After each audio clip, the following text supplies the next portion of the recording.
Hello guys, আমরা এখন আছি যমুনা সেতু পাথরঘাটি। তো জায়গাটা অনেক সুন্দর। তো আমি এখন দেখেন যমুনা নদীতে আছি, বর্তমানে দেখেন যমুনা নদীতে ঘুরতে আসছি আমরা। তো এই ব্লগটা আমার এই প্রথম একটা ব্লগ, ঠিক আছে। দেখেন আমরা এখন যমুনা নদীতে মানে নামার চিন্তা ভাবনা করতেছি। এই দেখেন ওই যে যমুনা সেতু, আমি ঝুম করে দেখাইতেছি। এই যে যমুনা সেতু, ঠিক আছে। এই যমুনা সেতু, এদের অনেক লোক লঞ্চে উঠতেছে।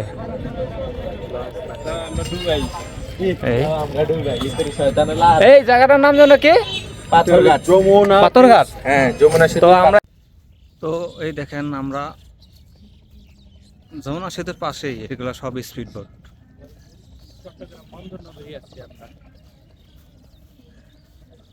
তো অনেক স্পিড বোট, এদের যান চলাচল কোনো দুর্ঘটনা ঘটলে এইসব যা উদ্ধার করে। না এগুলো সব পালু না ওইটা ওই ক্যারেন লাগানো, ক্যারেন লাগানো, এটা উদ্ধার করে না। এখন আছে যমুনার পাশেই, নাম হয়েছে পাথরঘাট, ঠিক আছে। নাম হয়েছে পাথরঘাট। তো পানিতে নামো, পানিতে নামো। একবার ধাক্কা দিয়ে হালায়া দেই, জিততে জানগে। আর পেঙ্গুইন আছে, পেঙ্গুইনে হালাইবো। আমার পিছনে যমুনা সেতু দেখা যাইতেছে। হ্যাঁ বারবার একই কথা। হারা গেছিল নাকি কেউ? ওই ময়ূরা 7 দিন পরে পচা লাশ বেরিয়েছে কাকার লগে পানির থেকে। হ্যাঁ রাসেল কাকার বন্ধু একবারে হলুদ বন্ধু। এই যে একটা যমুনা সেতু একবার পুরোপুরি দেখা যাইতেছে। ছবি তোলা দিয়ে আমি পানির মধ্যে নামি। ওই দেখেন যমুনা সেতু, আমরা একটু ঘুম করে দেখাই। এই ডান্সারকে কে পাস দিয়া? এই ধরে ধরে। এই দেখেন যমুনা সেতুর লোকটা দেখেন।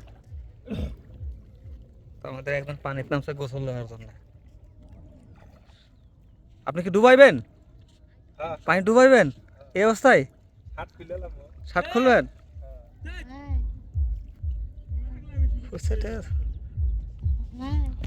ফুসেটে এত নাই, 10 টাকা 5 টাকা আছে।